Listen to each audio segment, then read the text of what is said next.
মৃত্যু ব্যক্তির জন্য কি কোরআন খতম করা যাবে? জিনা যাবে না। ফতোয়া স্বামীতে স্পষ্ট লেখা আছে লা আজরা লাহু ওয়ালা সাওয়াব, তার কোনো নেকি নাই, কোনো নেকি নাই। যে পড়বে তারও নেকি নাই, যার জন্য পড়বে তারও কোনো নেকি হবে না। কথা বুঝেছেন? এটা সুন্নাত না, এটা বেদাত। সাহাবায়ে কেরামে কাজ করে নাই, সালফে সালেহিন করে নাই, আবু হানিফা রাহিমাহুল্লাহ করে নাই। আমরা কেন আবিষ্কার করলাম এটা? এটা আমাদের হালুয়া রুটি খাওয়ার জন্য, মুরগার রান খাওয়ার জন্য আবিষ্কার করা হয়েছে। আমার এলাকার বড় আলেমকে বলেছিলাম, হুজুর আমি দেওবন্দে পড়ে আসলাম, দেওবন্দে তো এগুলো চলে না, আপনারা কোথার থেকে এটা চালু করলেন?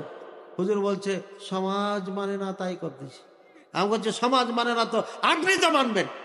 এরপরে আর উনি এই মুরগি খেতে যায়নি, এই কোরআন খানিতে যায়নি। খবরদার এগুলো করবেন না। আমি দেওবন্দ মানসার ছাত্র বলছি, চোখে দেখা বলছি, কোরআন হাদিস পড়ে বলছি।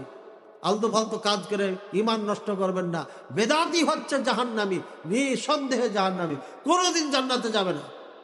কারণ ও ইসলামকে আনকমপ্লিট মনে করে মোহাম্মদ সাল্লাল্লাহু আলাইহি ওয়াসাল্লাম এগুলো করে নাই।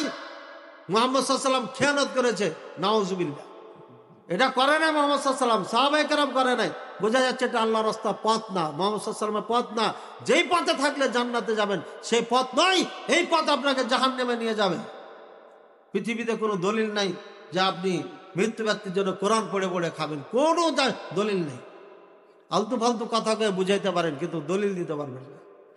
কেউ আমলও করেন নাই। ইমাম আবু হানিফা রাহিমাহুল্লাহ নিজে আমল করেন নাই।